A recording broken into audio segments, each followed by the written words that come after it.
Mora ubusa tusa. Even if you decide to close Yo Tala.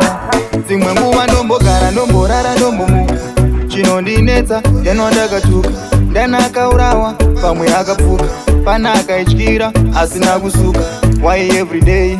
Why I say such thing from January, February up to March, April, May, June, dopina sina batch. Denge sina time, denge chingobvunza wash. Kunenge kuvaraidza nguva, kunenge kushanda umakuva, kunenge kuverenga mazuva, ungoti rimwe zuva. Kunenge kuvaraidza nguva, kunenge kushanda umakuva, kunenge kuverenga mazuva, ungoti rimwe zuva. Ndikazitarisa zvandiri dai ndiri shiri, haini maizondiwana ndenge ndava mhiri. Hakuna munhu anombokuda kana usina tiri, hakuna nokubhilivha kana usina skiri. Izvezvi zvandiri chero pandiri, upenyu hwenjiri kutenderera sevhiri. Ndianiko achandiverengera wiri? Ko ndiani achazobhilivha zvandiri?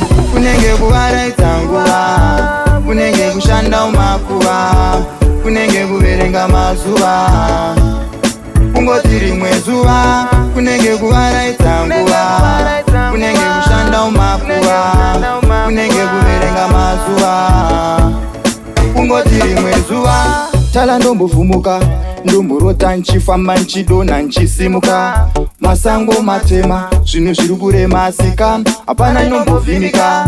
Ndombozviti ndinika, asi mwana singachema nofira mubereko wamai. Ndosvika kupi ndichipfimbika, mumwoyo zvichidzimika.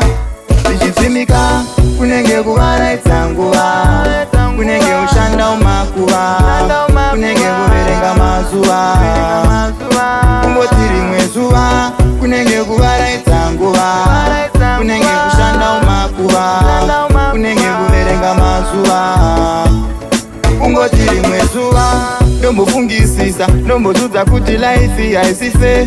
Ndombotsamwa ndombozviti I don't care, ndaona zvirire. Pana siri serious, ari kuita je, ari kupaisa fresh air. He's taking some things that you don't have to share. Yeah, DSM sandigarire che, ndaneta nema heartbreaks asina repair. Totozvitaura loud and clear, doesn't matter to you who is near. Ane rimwe gore randakaposa ndabva iye, ane pamwe pacho pandakazonzi asiriye. Amawe kunze bazara maguta nerushiye, pasina siye upenyu hwefire.